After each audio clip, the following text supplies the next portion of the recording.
Schedule caste and schedule tribes prevention of atrocities act 1989, अनुसूचित जाति एवं जनजाति अत्याचार निवारण अधिनियम, यानी इस एक्ट का, इसकी हेडिंग से ही ऑब्जेक्ट क्लियर है कि SC ST पे कोई एट्रोसिटी करेगा उसको रोकने के लिए यह एक्ट है, एक्ट नंबर 33 ऑफ 1989। और ये इसका डेट ऑफ अनेक्टमेंट 11 सितंबर 1989, डेट ऑफ गजट नोटिफिकेशन 29 जनवरी 1990 और डेट ऑफ एनफोर्समेंट 30 जनवरी 1990, 30 जनवरी 1990। ये इसके बाद में इसका section 1 preliminary name extend commencement का ये हमने डिस्कस किया। सेक्शन 2 जो इसका डेफिनेशन वाला है वो हमने डिस्कस किया, और 3 इसको अभी हम डिस्कस कर रहे हैं, ये इसका मोस्ट इंपॉर्टेंट है। 3 का सबसेक्शन 1 डिस्कस किया हमने पिछले 2 दिन में, है ना, 3 का 1। अभी 3 का 2 देखेंगे। अब निकालिएगा ऑनलाइन में ऑफलाइन में सभी, SC ST एक्ट के सेक्शन 3 का सबसेक्शन 2 निकालिएगा। ZA ZB ZC के बाद में सबसेक्शन 2 मिलेगा आपको। सेक्शन 3 में जो A B से लेके Z है, Z के बाद में ZA ZB ZC के बाद में सबसेक्शन 2 दे रखा है। देखो लास्ट में ZC के बाद में दे रखा है ना पनिशमेंट, तो इसका पनिशमेंट कितना है? 6 मंथ टू 5 ईयर, 5 ईयर से ज़्यादा नहीं, 6 मंथ से कम नहीं, इसके बीच का पनिशमेंट दिया जाएगा। हाँ जी, विद फाइन। यहाँ पर सबसेक्शन 2 में है, where not being the schedule caste और शेड्यूल ट्राइब, कोई भी व्यक्ति जो अनुसूचित जाति या जनजाति का सदस्य नहीं है, first gives or फैब्रिकेट्स false evidence intending thereby to cause or knowing it to be likely that he will thereby cause any member of scheduled caste or a scheduled tribes to be convicted of an offence which is capital by law through for the time being in force shall be punished with imprisonment for life and with fine if in connection member of scheduled caste and scheduled tribes be convicted and executed in subsequence of such false or fabricated evidence, and person who gives or fabricates false such evidence shall be punished with death। देखो death तक का provision है, एक बार इसको देखिए ढंग से। Subsection 2 का क्लोज फर्स्ट है मिथ्या साक्ष्य देने और गढ़ने। अच्छा एक बार ऐसे किसी को ध्यान में आ रहा है जिन्होंने IPC पढ़ रखी है, एक काम ये किया करो, IPC CRPC एविडेंस का बैरेक्ट है ना आपके पास में, तो ये बैग में ही रखा करो। कॉन्स्टिट्यूशन भी आपके पास भी है, डिग्लोट है, अलग अलग है। मैं भावना को तो बताना भूल गया था, इसकी गलती नहीं थी, वो मेरी गलती होगी, मैं बता देता ठीक रहता। डिग्लोट ले लो, आपने अभी ले लिया कि है ना डिग्लोट, नहीं सॉरी डिग्लोट तो है, अरे क्रिमिनल मैन्यूल है, यानी तीनों एक्ट एक साथ में आते हैं, उनको पास में रखो, एक साथ भी आते हैं। आपने ले रखे हैं ना, तो फिर मत लेना। आपको लेने हैं ना कि ले रखे हैं, लेने तो आप एक साथ लेना IPC CRPC एविडेंस, और अब पुरानी तो मत लेना, अब नई लेना। हम नई को पुरानी से ऐसे ही पढ़ा देंगे क्योंकि उसमें कोई चेंज नहीं है। मान लो आज आप पुरानी उठा लो, कल को नहीं लेनी पड़े, आप भी नहीं लाए ना, इसलिए मैंने कहा था कि नहीं लाना। लेकिन वो आपको मैं एक चीज़ कहना भूल गया कि एक साथ में वो क्रिमिनल मैन्यूल लाना। क्या है, कभी हमको पढ़ते पढ़ते CRPC देखनी पड़ जाती है, कभी एविडेंस देखना पड़ता है, कभी कॉन्स्टिट्यूशन, कभी IPC। तो IPC CRPC एविडेंस और कॉन्स्टिट्यूशन, ये 4 तो ना बैग में ही रखो। हाँ बाकी तीनों एक हैं, IPC CRPC। लेकिन अभी जिनके पास है वो पैसा मत खर्चना, आप अपने बैग में 4 चीज़ें रखो, कभी कॉन्स्टिट्यूशन देखना पड़े खट देख लो, IPC CRPC एविडेंस देखनी पड़े, ये ज़रूरत पड़ती है। यहाँ पे क्या कहा गया इसमें, हमारे जैसे नए वाले लागू हो जाए फिर इनका सेक्शन नंबर बदलेगा, बाकी चीज़ें वो की वो, ये कुछ भी नहीं, पेन सेक्शन नंबर सबके बदलेंगे जैसे ये। लेकिन हम तब उनको डिस्कस करेंगे जब हमारे इस सिलेबस में आ जाएगी ना कि ये एग्जाम अब इससे हो रहा, बाकी इनका तो डेट फिक्स है, किससे लागू हो रही है, 1 जुलाई से। वो उसी में ही है सब, वो थोड़ा सा आगे पीछे किया, ज़्यादा कुछ।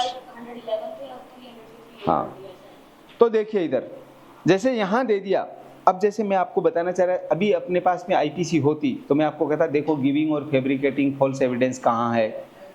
हाँ ना, अब जाके कहाँ लाओगे, अभी तो ऐसे ही समझो बैग में है, आओ निकालो फिर तो, शाबाश, ऐसे रखा करो। अब से नियम बना लो, कल से चारों चीजें होनी चाहिए सबके पास में, आईपीसी सीआरपीसी एविडेंस मस्ट है, ये लेकर के आनी ही आनी है। आपने गिरना ही नहीं है, इसकी हिम्मत जो अपने को गिरा दे ऐसे। हाँ देखो आप ही देखो, इसमें 191 192 निकालो क्या कह रहा है।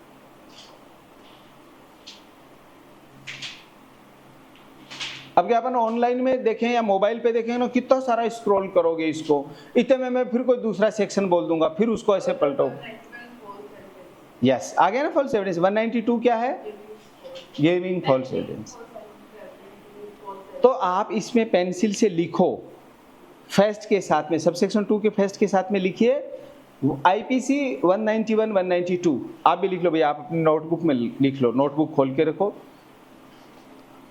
191 192, और कोशिश क्या करो बेरेक्ट में लिखो तो पेंसिल से लिखना, 1-2 पेंसिल रखा करो हमेशा, हैबिट बना लो, क्योंकि ये बेरेक्ट में उधर छन जाएंगी, ये बेरेक्ट आपके हमेशा कम। 191 192 आईपीसी, एक तो आपकी उधर रखी पड़ी है, हाँ एक बार एक दे दो, हाँ एक वो बैठे रहो, बैठे बैठे दे दो, नहीं फिर उठोगे फिर करंट आ जाएगा। इसको तो आते ही एक कुर्सी के बांध के ही रखना पड़ेगा कि अब ये करंट फ्री है, उठ ही नहीं आया, नहीं इसी चक्कर में ये उठती नहीं, हम इसको उठा देते हैं कि उठो। ज़्यादा देर क्या बैठना नहीं चाहिए, बॉयज़ को भी नहीं गर्ल्स को तो 1 घंटे 1.5 घंटे से ज़्यादा। आप घर पे भी पढ़ो ना तो बैठे मत रहा करो, 1 घंटे वॉक करके आओ, थोड़ा सा घूम फिर के फिर बैठो, फिर 1-1.5 घंटे से ज़्यादा सिटिंग किसी को भी नहीं करनी चाहिए, डॉक्टर भी मना करते हैं। हाँ बिल्कुल, बाद में फिर कह दोगे ये दिक्कत है वो दिक्कत है, स्लिप डिस्क की और ये प्रॉब्लम हो जाती है, इनका ध्यान रखो। नहीं नहीं बीच बीच में उठो, 5 मिनट उठ लिए, हाँ अरे उस समय लगता है शरीर ही बेकार हो गया, ऐसे लगने लग जाता है। हाँ भगवान बचाए भैया, हो ही नहीं किसी को, जिनकी हो जाती है ना उनकी हालत देखते हैं ना बहुत बुरा लगता है। तो गिविंग और फैब्रिकेटिंग फॉल्स एविडेंस आईपीसी में कहाँ है, 191 एंड 192। तो ऐसे अपने पास होता है तो खट देख लेते हैं, नहीं होता है हाँ इतनी जरूरत पड़ेगी।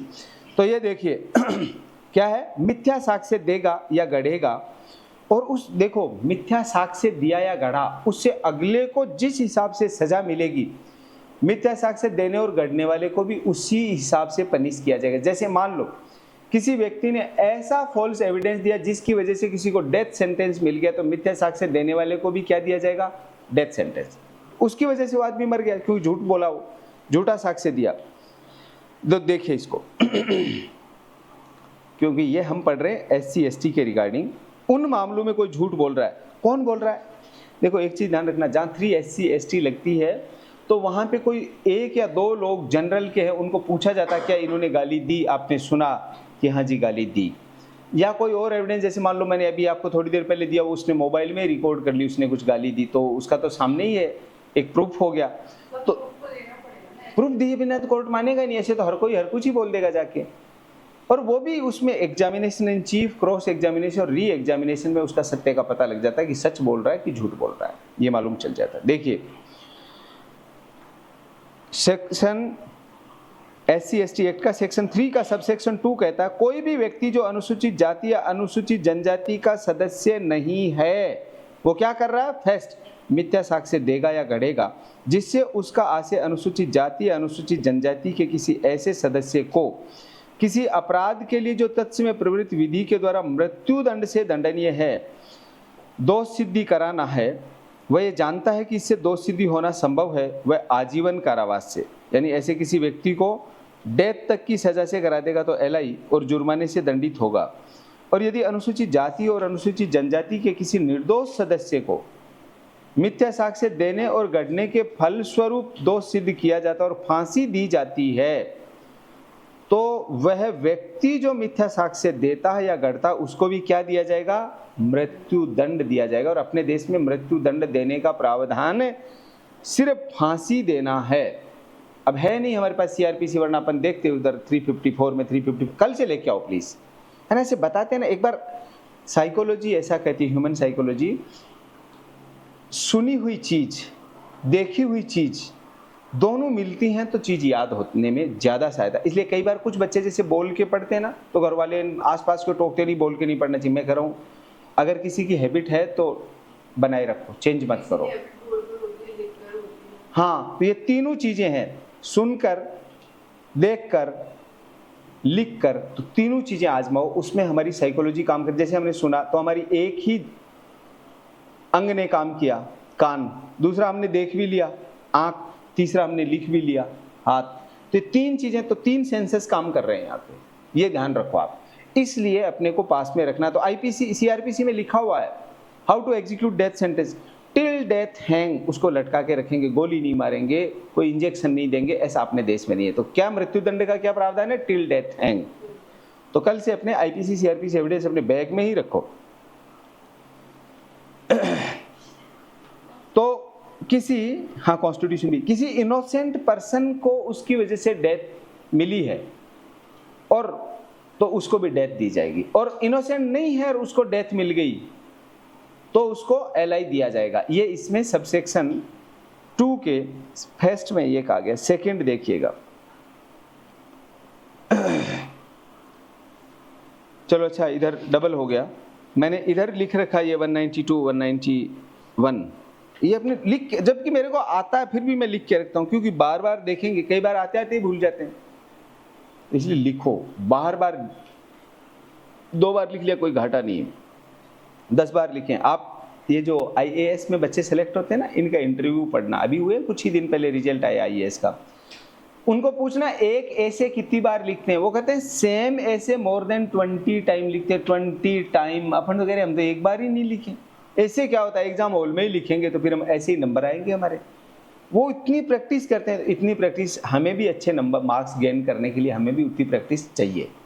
तो समझ लो कि 1-2 बार पढ़ा तो उससे कुछ नहीं होगा। जैसे आप शुरू में सबको लगता है, कल भावना भी कह रही थी, आप लोगों को भी लगता होगा, आप भी ऐसा भी फील करते होंगे, पूजा को तो काफ़ी टाइम हो गया।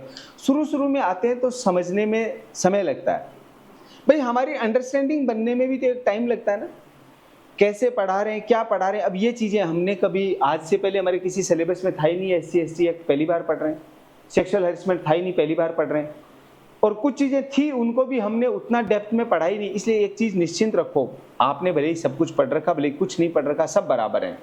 अब यहाँ सीरियसली पढ़ लो, सब बराबर है। तो इसलिए रेगुलर पढ़ो, थोड़े दिन में समझ में, 15-10 दिन मैक्सिमम टू मैक्सिमम 15-20 दिन में सब समझ में आने लग जाता है, इससे ज़्यादा टाइम नहीं लगता है। हाँ, बशर्ते कि पढ़ने का इरादा हो और हम भी घर जाके पढ़ते हों, चीज़ें समझ में आएंगी। हमने ले जाके ऐसे बंद करके रखा, अगले दिन यहीं आके खोला, वो इसलिए कि सामने ही बैठे हैं, बाकी हम खोलते नहीं इसको, ऐसे ही रख के, इसको कोई दहेज में देना है क्या, इसको खोलो भाई, म्यूजियम में तो रखना नहीं, बच्चों को दिखाएंगे, देखो हमने पढ़ा, वैसा का वैसा नया पढ़ा, एकदम बिल्कुल न्यू, एब न्यू। इसका मतलब आप पढ़ ही नहीं रहे। पढ़ने वाले बार बार पढ़ें, रुके नहीं रहना अपने को इसमें। सेकंड देखिएगा, अब इसमें जो हम पढ़ रहे हैं ना, सेकंड में, सेकंड का फर्स्ट क्या था, गिविंग और फैब्रिकेटिंग फॉल्स एविडेंस की वजह से कोई जनरल दे रहा है, उसमें SC/ST के व्यक्ति को ये सजा हो रही है, तो उसकी सजा के बारे में बात की गई। इसका सेकंड देखिए, gives or fabricates false evidence intending thereby to cause or knowing it to be likely that he will thereby cause any member of scheduled caste or scheduled tribes to be convicted of an offense which is not capital but punishable with imprisonment for a term of 7 years or onward shall be punished with imprisonment for a term which shall not be less than 6 months but which may extend to 7 years and upwards with fine। मिथ्या साक्ष्य देना और गढ़ना। अब आपको जहाँ पे भी giving और फैब्रिकेटिंग फॉल्स एविडेंस, या हिंदी में मिथ्या साक्ष्य और देना और गढ़ना आते, 191 192 आईपीसी ध्यान में आ जाना चाहिए। ये ध्यान रखना आप, जहाँ भी आ जाए जिस बिलो में, आज की डेट में वही है, गिविंग और फैब्रिकेटिंग फॉल्स एविडेंस क्या है वहाँ दे रखा है, ठीक है। ऐसा किया है किसी पर्सन ने SC/ST के पर्सन के अगेंस्ट में, इस आशय से कि अनुसूचित जाति या जनजाति के किसी सदस्य को ऐसे अपराध के लिए जो मृत्यु दंड से दंडनीय नहीं है, क्योंकि मृत्यु दंड वाला तो ऊपर आ गया, फर्स्ट में, सेकंड में 7 साल या उससे अधिक के कारावास से, यानी 7 और मोर देन 7 ईयर तक का पनिशमेंट से दंडनीय दोष सिद्ध कराना है। ये जानते हुए वो झूठ बोलता है, झूठा साक्ष्य देता है या गढ़ता है, वह यह जानता है कि उससे उसका दोष सिद्ध होना संभाव्य है, वह कारावास से जिसकी अवधि 6 माह से कम की नहीं होगी, किंतु कितना हो सकता है, 7 साल तक हो सकता है, 6 मंथ टू 7 ईयर तक, ध्यान रखना। थर्ड देखिएगा, कमिट्स मिसचीफ। अब देखो जैसे आईपीसी वाला है ना डायरेक्ट आपके, अब आया मिसचीफ। देखो 425 क्या लिखा हुआ है, आप लोग लिख लो बाकी की पेंसिल से सभी, मैं भी लिख लेता हूँ 425 लिखिए। मिसचीफ को अंडरलाइन करके लिख लो 425, 425। आप देखो जी 425 आईपीसी में क्या है, मिसचीफ। तो अब ऐसे क्या हम बार बार लिखेंगे देखेंगे तो चीजें हमारे अच्छे से लर्न हो जाए। अब मेरे याद हुई है तो कोई एक दिन में नहीं हुई, हम सब सामान्य प्रज्ञा बुद्धि के लोग हैं, हम कोई स्वामी विवेकानंद नहीं है कि एक बार पढ़ा और हमारे याद हो गया, ना एल्बर्ट आइंस्टाइन है, हम सामान्य बुद्धि के लोग हैं। तो हमको सामान्य बुद्धि के लोगों को प्रैक्टिस करनी पड़ेगी बारंबार। मैं साल में 4-5 बार ये पढ़ा देता हूँ तो अब तो याद होंगी, अब नहीं होंगी तो फिर कब होंगी। आपको इतना समय नहीं लगाना है, आपके पास इतना समय नहीं कि 17 साल पढ़ाते पढ़ाते हो गए तो 17 साल तक आप पढ़ेंगे, इतने में तो फिर आप नहीं, फिर टाबर ही पढ़ेंगे। इसलिए अपने को तो इसी बार करना है साल भर में। तो मैं वो अनुभव आपको, उस अनुभव से बता रहा हूँ, आपको बार बार रिवीजन करना। तो मिसचीफ आते 425 आईपीसी ध्यान में आ जाना चाहिए। मिसचीफ बाय फायर और एक्सप्लोसिव सब्सटेंस, अब ये आईपीसी में अलग अलग है, मिसचीफ बाय फायर करेगा तो अलग है ना, एक्सप्लोसिव करेगा तो अलग है। लेकिन अभी एक बार के लिए 425 एक मेन माइलस्टोन पकड़ लो, उसके आसपास चलेंगे आगे, तो अपन उनकी हेडिंग देखते जाएंगे तो उधर समझ में आ जाएगा। एक बार के लिए समझो, by fire or by any explosive substance intending to cause or knowing it to be likely that he will thereby cause damage to any property belonging to scheduled caste or scheduled tribe shall be punished with imprisonment for a term which shall not be less than 6 months which may extended to 7 year and with fine। देखो अपने IPC में हो या किसी law में हो, या तो होता है एंड फाइन इंग्लिश में समझना, या होता है इंग्लिश में और फाइन, हिंदी में होता है एवं जुर्माना, या होता है या जुर्माना। तो उसमें से या तो सजा देंगे या जुर्माना, और आगे लिखा रहता है या दोनों, तो दोनों भी दी जा सकती है। तो यहाँ 6 महीने से लेकर 7 साल तक की सजा और जुर्माना कंपलसरी है। एंड फाइन लिखा हुआ, क्या लिखा हुआ है, एंड फाइन, इसलिए ध्यान रखना। अग्नि या किसी, हाँ विद फाइन भी वही है, एंड फाइन भी वही है ना, एंड विद फाइन है ना, वो एक ही चीज है। देखो अग्नि या किसी विस्फोटक पदार्थ के द्वारा रिष्टि करेगा, रिष्टि मीन्स किसी प्रॉपर्टी को डैमेज करेगा, जिससे उसका आशय अनुसूचित जाति जनजाति के किसी सदस्य की किसी संपत्ति को नुकसान पहुंचाना है, वो ये जानता है कि ऐसा होना संभाव्य है कि वह कारावास से जिसकी अवधि 6 माह से कम की नहीं होगी किंतु 7 वर्ष तक की हो सकेगी दंडित किया। अब ये देखो, अब एक बार थर्ड से ऊपर चलो, थर्ड में सिर्फ इम्प्रिजनमेंट हो जाए उसको, इसके बारे में बात कर रहा है।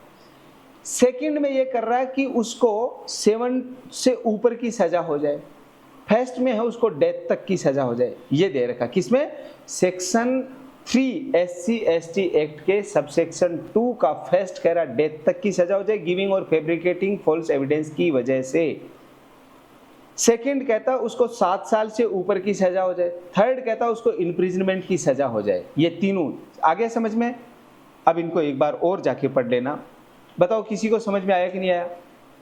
भावना समझ में आया, आपको समझ में आया, समझ में कौन सा नहीं आया, थर्ड वाला। अभी रुको मैं बताता हूँ, आएगा कहाँ जाएगा, इधर देखो ध्यान से देखो, इधर भावना तो उठे मत, तू बैठी रह तू, फिर करंट आ जाएगा। देखो इधर, इधर देखिए कौन सा डिस्कस कर रहे हैं अभी हम, सेक्शन 3। अब इसको ध्यान से आप अपने बैरेक्ट में भी देखना, इधर भी देखना। SC/ST एक्ट का जो सेक्शन 3 है, इसका सबसेक्शन कौन सा है, 2, इसका क्लोज फर्स्ट, इसका क्लोज सेकंड, इसका क्लोज थर्ड। अब एक बार आप इधर देख लो, पहले यहां समझ लो फिर उसको देखना। यहां पे गिविंग, बिकॉज ऑफ गिविंग और फैब्रिकेटिंग फॉल्स एविडेंस किसी SC/ST के मेंबर को यहां डेथ तक की सजा हो रही है, ठीक है, डेथ, ठीक। अगर उस पर्सन को डेथ हो गया गिविंग और फैब्रिकेटिंग फॉल्स एविडेंस की वजह से, तो उसको एलआई तक का पनिशमेंट दिया जाएगा। अगर वो इनोसेंट पर्सन है, उसको सजा डेथ की मिल गई, तो उसको भी डेथ ही देंगे। ये तो हो गया। हाँ हाँ, जिसकी वजह से मिली है उसको, यस। हाँ, वो अदर देन SC ST होना चाहिए। हाँ, SC ST के पर्सन को वो ऐसा करवा रहा है। सेकंड, डेथ की देखो अपने IPC में पनिशमेंट दे रखे हैं, पनिशमेंट। इसका सेक्शन 53 देखो। ये धीरे धीरे बार बार हम रिवीजन करेंगे, देखेंगे ना, चीजें एकदम अच्छे से लर्न हो जाएंगी। 53 IPC देखिए क्या है। टाइप ऑफ पनिशमेंट दे रखे होंगे वहाँ, 6 टाइप ऑफ पनिशमेंट, जिसमें से एक हटा हुआ है और बाकी के टाइप ऑफ पनिशमेंट्स हैं। आराम से निकाल लो। 53 क्या दे रखा है? 53 में पनिशमेंट दे रखे हैं, फर्स्ट डेथ। तो देखो ये पहला बात होगी डेथ की। उसके बाद में ये कह रहा है अगले को कितनी सजा हो जाए? More than 7। कितना? मोर देन से, मैं सीधा ही मोर 7 कर रहा हूं। मोर देन 7 की सजा उसको हो जाए तो उसको भी 6 मंथ टू 7 ईयर का पनिशमेंट हो सकता है, 7 से कम की नहीं। और यहाँ पे सिर्फ इम्प्रिजनमेंट लिखा हुआ है। जैसे आप वाले में पहले लिख दिया डेथ, फिर लिख दिया LI 53 में, ऐसा ही है ना? डेथ 53 में ही लिखा हुआ है, डेथ LI और फिर इम्प्रिजनमेंट है, ऐसा ही है। यहाँ पे देखिए, यहाँ पे वो कह रहा है अगर ऐसा इम्प्रिजनमेंट उसको हो जाता है, ऐसा इम्प्रिजनमेंट मिल जाएगा तो भी 6 मंथ टू 7 ईयर।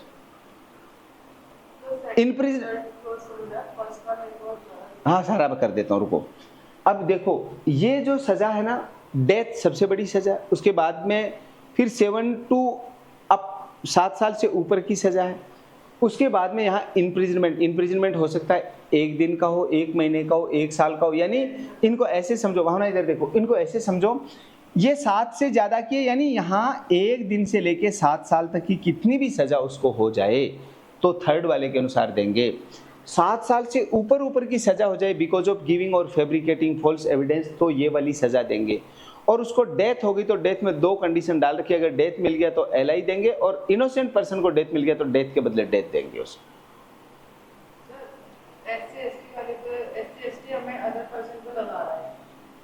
अब आप इधर समझो, आप एक बार के लिए भूल जाओ आप कौन क्या है। आप इमेजिन करिए, लॉ में कुछ चीजें इमेजिन करना, एक लिमिट में इमेजिन करना से बहुत ज्यादा इमेजिन करने लग जाए, आ जा जा जा, ऐसे नहीं हो जाए, है ना। एक लिमिट में इमेजिन करें। जैसे आप हैं SC ST के पर्सन, मैं हूं जनरल का पर्सन, मैंने कोई फॉल्स एविडेंस दिया या मैंने फैब्रिकेट किया, डॉक्यूमेंट ऐसे बनाए जिससे आप फंस जाएं, या मैं झूठ बोला कोर्ट में ताकि आपको सजा हो जाए। अब सजा कौन कौन सी हो जाए? या तो हो जाए डेथ सेंटेंस, तो इधर भी LI तक मिलेगा। अगर आप बिल्कुल इनोसेंट है फिर भी डेथ मिल गया मेरे बिकॉज ऑफ गिविंग और फैब्रिकेटिंग फॉल्स एविडेंस, तो इधर भी डेथ ही मिलेगा। क्लियर हो गया? यहां पे है 7 साल से ज्यादा की सजा अगर है, क्योंकि डेथ तो यहां आ गया, LI तक यहां आ जाएगा, LI तक का, तो इसमें 7 ईयर तक की सजा है। और इम्प्रिजनमेंट है, इसको मान लो अधिकतम 7 साल तक, क्योंकि 7 से ऊपर की तो यहाँ दे दी हमने, इसलिए लिखा हुआ है कि इम्प्रिजनमेंट मीन्स चाहे 1 दिन का हो, 1 महीने का हो, 7 साल तक का जितना भी हो, उसमें ये सजा है। आया समझ में? क्लियर? कोई भी डाउट आप पूछ लिया करो। SC ST एक्ट के सेक्शन 3 का सबसेक्शन 2 का close first, close second, close third हमने देखा। अब इसका क्लोज 4 5 भी देख लो, 6 भी है, 7 भी है, ऐसा सारा डिस्कस करेंगे। तो इसका क्लोज 4 देखिएगा। हाँ, इसके क्लोज सेकंड के बाद में क्लोज कौन सा आ गया? सीधा मिस्चीफ वाला, रिस्टी, थर्ड रिस्टी का था, ठीक है, मिस्चीफ का। और 7 जो दे रखा है इसका फोर्थ है, 7 नहीं 4th, commit mischief by fire. यहां पे फिर से वही बात है, any explosive substance intending to, तो ये इसको ऐसा कर लो, जो ये फर्स्ट और सेकंड है ना, फर्स्ट और सेकंड, इनको इस वाले को फर्स्ट और सेकंड, यहां इम्प्रिजनमेंट भी इसी के अंदर है, सेकंड में ही है,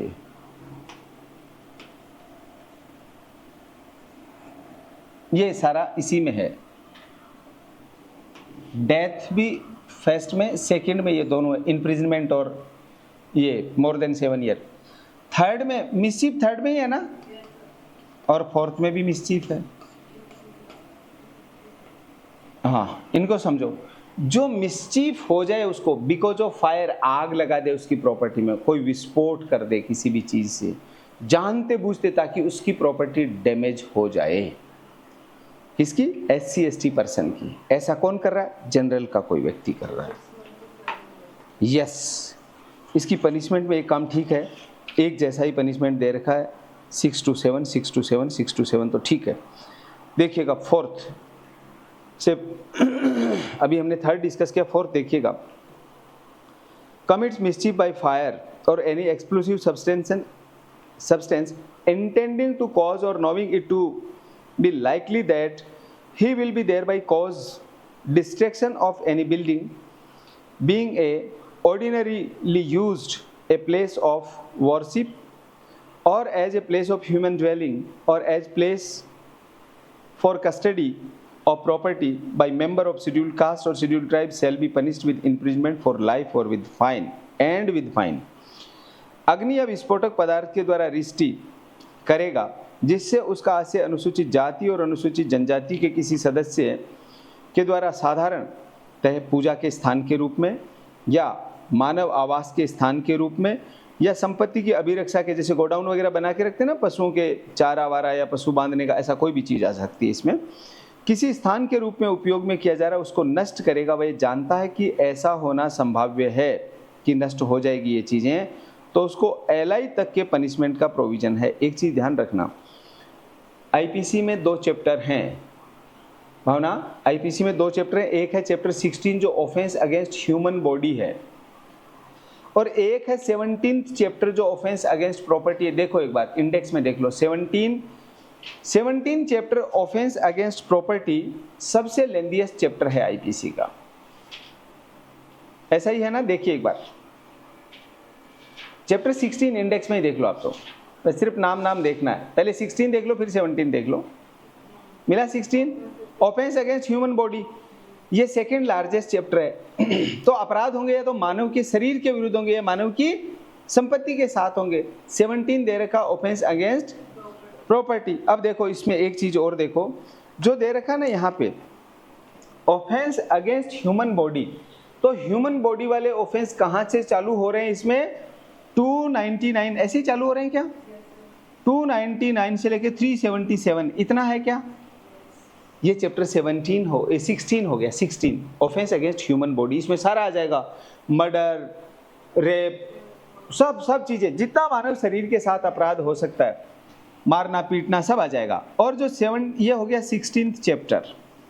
17th चैप्टर जो IPC का सबसे लेंथीएस्ट चैप्टर है, वो है 378 से लेकर के कितना, 462 A तो नहीं है कहीं इसका, 462 तक ही है, इंडेक्स में देख लो 462 तक है, ठीक है। तो ये हो गया प्रॉपर्टी। तो देखो आदमी डैमेज करना चाहेगा ना, तो 2 ही चीजें डैमेज करता है, या तो व्यक्ति की प्रॉपर्टी या उससे हितबद्ध या तो व्यक्ति की बॉडी उसको डैमेज करेगा इस चैप्टर में, या उससे जुड़े हुए लोगों की बॉडी इसको डैमेज करेगा, या प्रॉपर्टी। और तो क्या करेगा? ऐसा तो है नहीं मैं तेरे घर पे जो सूरज रोशनी करता उसको फोड़ दूंगा, है ना? ऐसा तो कर नहीं सकता। तेरे इधर जो पेड़ हवा दे रहा उसको काट दूंगा, ऐसा तो करेगा ही नहीं।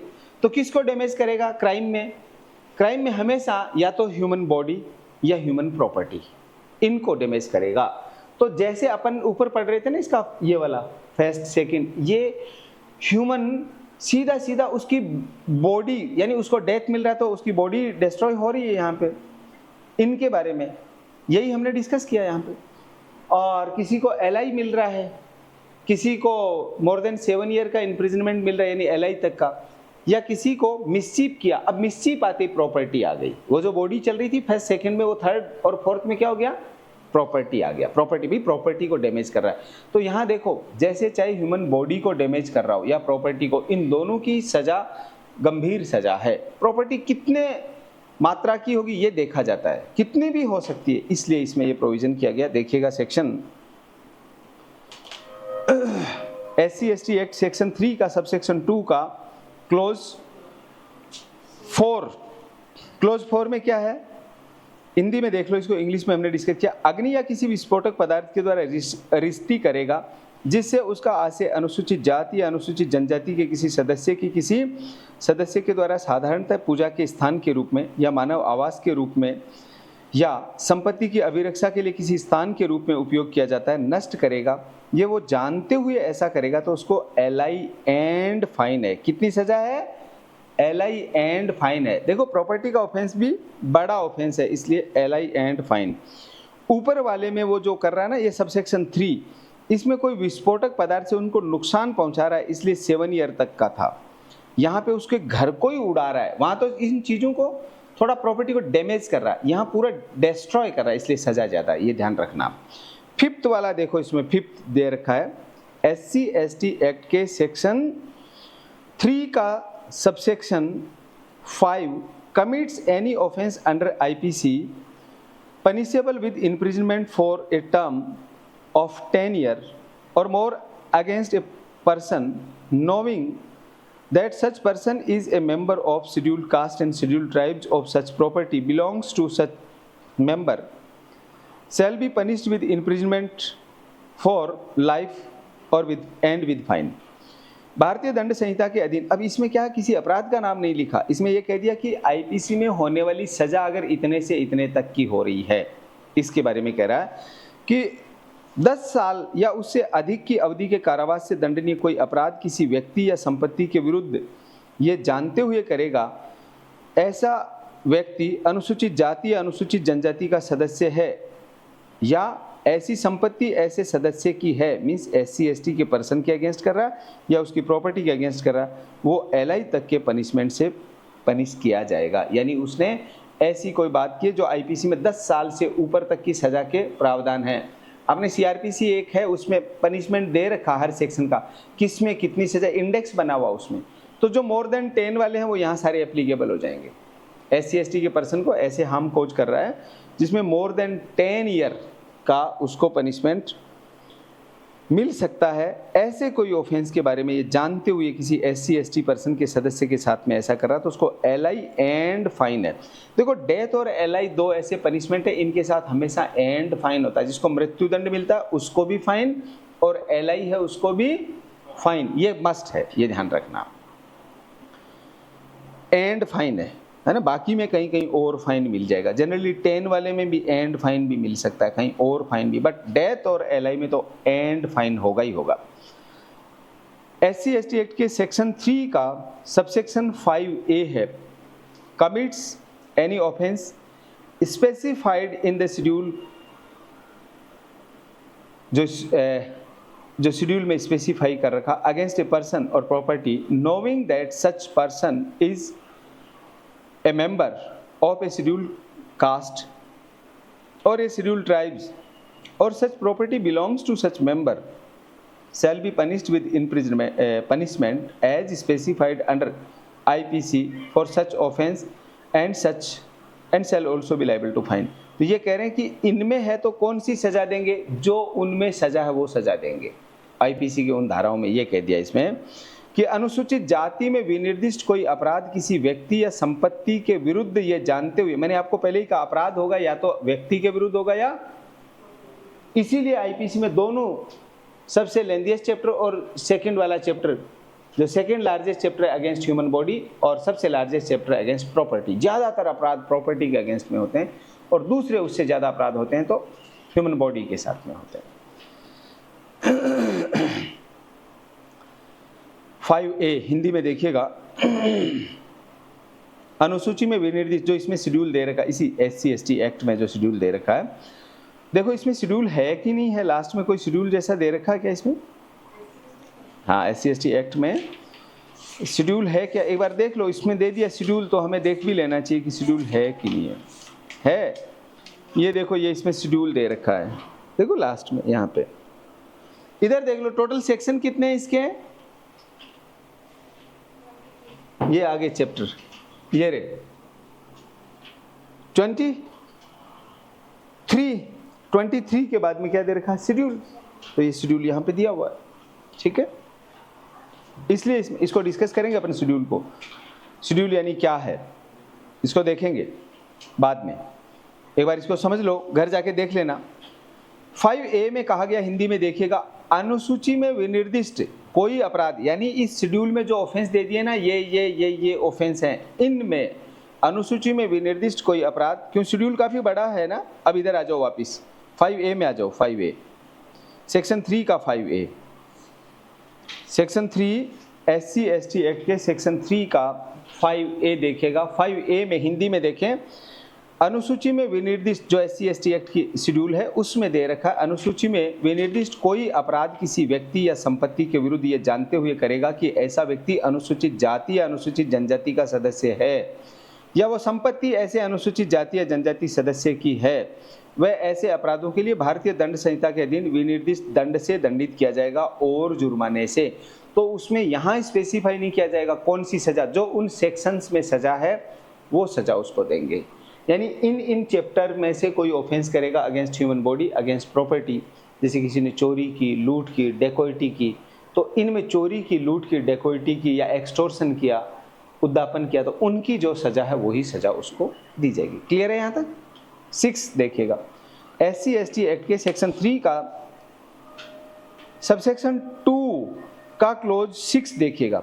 SC/ST एक्ट के सेक्शन 3 का सबसेक्शन 2 का क्लोज 6 है, knowingly or having reason believe that on offense has been committed under this chapter. This chapter means इसका chapter 2 under this chapter causes any evidence of the commission of that offense to disappear with the intention of, ये क्या दे रखा है, screening, हाँ screening offender, यानी screening offender यानी जो serious अपराध है ना, from legal punishment with that intention gives any information respecting the offense while he knows or believes to be false shall be punished with the silent कर दो punishment provided for that offense। छोटे मोटे phone को class में बैठने बाद किसी का भी मत सुना करो, मैं किसी का नहीं सुनता, आपके सामने कॉल आता मैं खट काट देता हूँ। कोई पढ़ाई से ज़रूरी कोई चीज़ नहीं है भाई, हम डॉक्टर तो है नहीं, कोई इमरजेंसी में पेशेंट मर जाएगा ऐसा तो है ही नहीं। तो अपने फ़ोन थोड़ी देर से उठाने से कोई नहीं, किसी को कोई नुकसान नहीं होगा, वो फोकट में अपनी टेंशन और अपने को दे देगा, खुद की टेंशन, इसलिए अपने मत लो टेंशन, थोड़ी देर बाद में ले लेना। अभी इसको समझो, SC/ST एक्ट के सेक्शन 3 के सबसेक्शन 2 का क्लोज 6 हिंदी में ये कहता है कि ये जानते हुए या विश्वास करने का कारण रखते हुए कि इस अध्याय के अधीन कोई अपराध किया गया है। किस अध्याय? SC/ST एक्ट का ये जो चैप्टर 2 है, इस अध्याय के अनुसार, जिसमें सेक्शन 3 to कहाँ तक दे रखा है इसमें 3 to 9, और उसके बाद में चैप्टर 3 चालू हो जाता है। ठीक है, तो 3 to 9 में जो दे रखा है उसकी बात कर रहा है। हिंदी में देखिए इसको 6 को, ये जानते हुए या विश्वास करने का कारण रखते हुए कि इस अध्याय के अधीन कोई अपराध किया गया है, वह अपराध किए जाने के किसी साक्ष्य को अपराधी को विधिक दंड से बचाने के आशय से गायब करेगा। किसको गायब कर रहा है? ताकि उसको दंड ना मिले अपराधी को, इसलिए वो साक्ष्य को, एविडेंस को डिस्ट्रॉय कर रहा है। इस आशय से अपराध के बारे में कोई जानकारी देगा या ये जानते हुए विश्वास करेगा कि वो मिथ्या है, अपराध के लिए उपबंधित दंड से दंडनीय होगा। तो ऐसा जहाँ पे भी करेगा, देखो गिविंग और फैब्रिकेटिंग एविडेंस से अपोजिट है। यहाँ पे क्या किया जा रहा है? उसको छुपाया जा रहा है, हाइड किया जा रहा है कि अपराध इसने किया ही नहीं। जैसे किसी ने अपराध कर दिया, एविडेंस ही डिस्ट्रॉय कर दो, तो ऐसे में इसकी सज़ा के बारे में बात यहाँ 6 में की गई है। SC/ST एक्ट के सेक्शन 3 के सबसेक्शन 2 के क्लोज 7 में देखिएगा, बीइंग ए पब्लिक सर्वेंट, कौन? ऐसा पब्लिक सर्वेंट होते हुए commits offense under this section shall be punished with imprisonment for a term which shall not be less than 1 year but which may extended to the punishment provided that offense।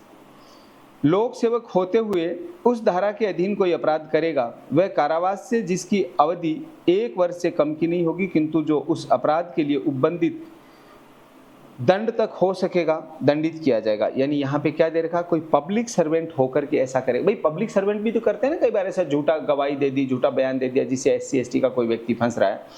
ऐसा कोई public servant होते हुए कोई करेगा तो वह कारावास से जिसकी अवधि 1 वर्ष से कम की नहीं होगी, किंतु अपराध के लिए उपबंधित दंड तक की हो सकेगी। जो भी आईपीसी में कोई भी अपराध कर रहा है, किसी भी एक्ट में कर रहा है, पब्लिक सर्वेंट होके कर रहा है ना, किसी में भी कर रहा है, जैसे किसी, हाँ नहीं, पब्लिक सर्वेंट का है वो तो, कि भाई दो डेफिनेशन दे रखी है, वेरी गुड, ये आपको ध्यान, अच्छी बात है। एक है गवर्नमेंट सर्वेंट सेक्शन 14 में और पब्लिक सर्वेंट 21 में, लोक सेवक होते हुए, है ना, ऐसे ही दे रखा है क्या?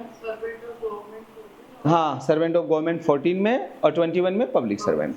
तो यहाँ पे कहा ऐसा पब्लिक सर्वेंट होते, देखो पब्लिक सर्वेंट की क्या ड्यूटी है, वो अपराध करे या अपराध रोके, प्रिवेंशन ऑफ द ऑफेंस उसका काम होता है। और ऐसा ही व्यक्ति ऐसे अपराध करेगा तो उसके लिए पनिशमेंट का प्रोविजन है, कम से कम 1 साल की सजा, और ज्यादा सजा, जिस चीज का अपराध किया उसकी सजा उसको दे दो, जो सेक्शन में पनिशमेंट है। क्लियर है?